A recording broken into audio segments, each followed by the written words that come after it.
Hey, hello, this is Cameron Sabat with Cutting to the Case, and today we're joined by Her Majesty Falanga Sula Nyundu, and she is the Sultan of Nyundu in the Democratic Republic of Congo, province of Maniema. Thank you very much for joining us today. It's an honor. Thank you for having me. Thank you. Thank you. So, I wanted to start out with, in many of the communities under your rule, people may trust traditional leaders potentially more than government institutions. How can that trust be harnessed to improve health of those communities? Well, as a traditional ruler, we do have a big job to do. And a traditional ruler, number one, we bring the peace, the ambassadors of peace. We work to try to solve any resolution of conflict in Africa. I'm not just talking about DRC. When it comes to traditional ruler, we look behind the country we are from, because we work together, all the traditional rulers. We represent that peace is so important to us. Now, how it can improve, our people? Yeah. Number one, we need to focus on educating our people. As you know right now, there's a crisis of Ebola in the DRC. It's not all of the DRC, but part of the DRC is infected. So we need to prepare about that stuff. We need to provide the help. Now I'm going to give you an example in my own community doing the Bushiri, even though it is a far away, but we're still talking to them about how to take care of themselves. Now I'm trying to look, what kind of help we can get them. Wow, it's incredible. And thank you for all that you do for the communities. And you've seen healthcare evolve over a significant amount of time under your jurisdiction. And I'm curious, what is one potential misconception that the international community may have about healthcare in the Democratic Republic of the Congo? When we talk about any Congo, we really need to change our health system. Not just to change it, but we need help. As you know, a lot of our communities, they don't have a hospital. They don't have a clinic. I'm going to give you an example of my own town, Dumbo. I am the first woman to rule, to be chosen. 5 years ago when I was chosen, and it was a shock, but as a woman to be chosen. And I remember what I told them, I'm going to bring the peace and I'm going to try to come to solution. Now, number one, my own town, right now, I'm building a hospital. I'm building a school, the first school to be built there. These kids, they were walking about 10 kilometers every day to go to school. So there's so much change right now I'm bringing. Which now, when it comes to healthcare, we need a hospitals, we need a road, and those are the stuff which international country they are missing. Those are the stuff we need right now. Of course. And so much of that caring energy is brought by a female sultan.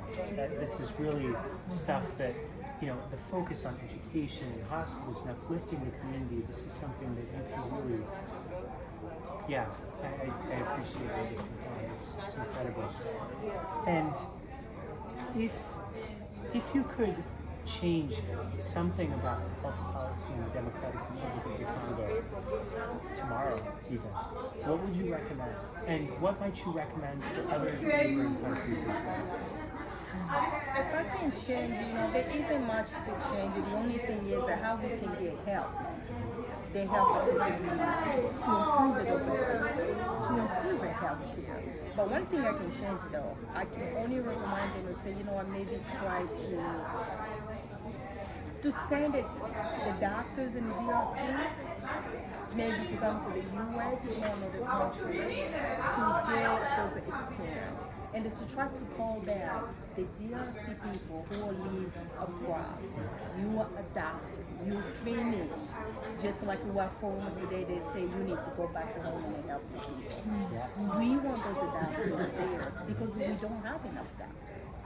Because a lot of those, our doctors, they go work to neighborhood countries. the pay.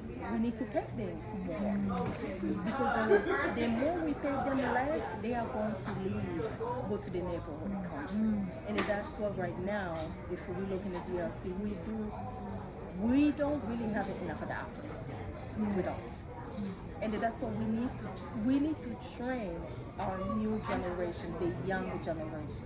We need to train them and to know and tell them that when you finish, you have to serve your community. Yes, that actually is remarkably parallel to a lot of the health policies being introduced here in the States, Yes. where they say we will pay for your medical education if you commit to 15 years of working in a rural environment. And I just think that that's so, the foresight is incredible. I appreciate all that you do. And for myself, I think, sometimes people look at me like, oh, she grew up in the US, so she's doing, growing up here, coming in this country as a teenager, it gives me a chance to live life different. Because I can compare DRC, I know about DRC life, and I know about US life. So as a woman Sultan, as a leader, and I'm trying to implement what I learned from here, this country, and take it there. What we do here to help. Here in the US, we have a lot of organizations. We do so much for community, and that's exactly what I'm putting in place. Wow, that's so incredible with the schools and the hospitals. And it's all about the economic development that we've been hearing from earlier today. Now, maternal and child mortality remain significant issues throughout Africa. Where do you think the greatest opportunity for change lies there? Again, that's like a part of a healthcare. That's a really big issue. Like I'm gonna give an example again in Congo. Before I took over, the woman will give a birth just behind the house. Behind the house, that's why they go and they give a birth. And if you look, a lot of those women they don't survive because they get infection. The hospital is so far away, they cannot afford to even go to a hospital. So all of those are the stuff which we're trying to do to change right now. The hospital, I'm trying to build over there, which is it's gonna be free because nobody's gonna pay anything. Come and provide it. That's the only way I can give it back, to that community and as the leader. Just like the school I'm building right now, it's a free of a charge. They're not gonna pay anything. That's the giving it back to them. So when it comes to those women, if we can improve that again, we need more doctors and we need a hospital, and that can change all of that. Yes, absolutely. And about your priorities, what role should women leaders play in shaping the future of healthcare across Africa and politics? Getting the women doctors more involved, that would change. Because right now, like what I say, I told you earlier, as a woman Sultan, some men still look at me like, women cannot be a Sultan, women cannot rule. Even in the DRC, sometimes I will go among my colleagues, and they will look at me, they will call me, princess. And I remember one time I went with a colleague, and he corrected me, he was like, no, she's not princess. She's a chief, just like me. So I'm still facing that everywhere. But as a woman, I can only stand up strong. I can only stand up strong. I'm like, even if you look me down, but this is who I am. But the only thing I can say in healthcare, we need more women doctors to get involved. And again, the diaspora, the one day up here, it's time for all of us to come hand to hand, to go back home. Not even just to go back home, to focus in our community. Because Africa needs all of us. Because we all are leaders. We all are leaders up here. So we need to go back and help the community. That's going to help us a lot. Absolutely. And given that this is a national podcast, a lot of future physicians are listening into this, and a lot of them are interested in global health. So are there any final comments you'd like to share with our audience of students and trainees in medical and law and politics? And there are a lot of people who would be interested. Well, the only thing I can say, this is coming from Sultan Falanga, Sula, and Nyundu. I can only give you guys advice, don't forget to get involved in helping. You can even volunteer. Volunteer. There's a lot of organization out there which you can take that opportunity.